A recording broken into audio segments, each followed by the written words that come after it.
كنيكية تضاعف كدمنا كي قبل الدهر دول إلى الله بلعب دونه واحتاس أو تصالة أو تهاي فيرة جاركا دور العتنكي سنة وحجرنا كامل قال جيبوا هنا حرون دليلنا لما ديسين وحنا لما ديسين لكن سبدل كل مكان أنتوا يمد مع المجالين كدجحبور ما أنت كوكا تهاي حرون دليل بيخرجوا دستان سنة كورا حركة كشرنا سنة كقلبين تدي وحدي كلا أيها الصعداء أنا قلنا هير ديجان ترى دور بان taasoo ina tusay fiirada gaarka ee waxa weyn xukuumadda madaxweyne Mustafa ay siinayso marka maanta sharaf gaar ah iyo noo ahayd inuu madaxweynuhu nagala soo qayb galo mashruucan kulli mashruucan lacagta ku baxso waa lacag ku dhow 40 milyan baa ku baxsan dhismihiisa si guud ahaaneed waxa uu ka koobnaan doonaa kulli garoonka si la yaqaanay qaybtiisa caadiga ah qaybtan fadhigu waxa yeelan doontaa dhismo ground balasman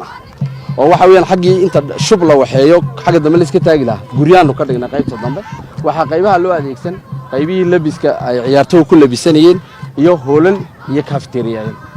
waxa weeyaan hadii shirar loo baahdo ciyaartooyada loo qabanayo goobahaas lagu dhax qaban goobihii labiska ayaa qayb ka noqon hadii waxa weeyaan standardiga ugu sareeya hadeena gaari weyn wada ifartiga aan inagu maanta wax ku qaban karano ayuu yeelanayaa lacagta ku baxsana waa lacag inta ku dhow kulay shirkadii consultancy iyo waxa weeyaan contractorkii labaduba way joogan insha Allah waxaan ku rajo weynahay sida ugu quruxda badan leh ee ugu tayo wanaagsan inaan u qaban doono kulay rajada madaxweynaha oo ah dhalinyarada iyo ciyaaraha in wax si gaar ah wax loogu qabto inaanu ka dhawayno xafiisaana insha Allah taala aad iyo aad baan ugu dadaalna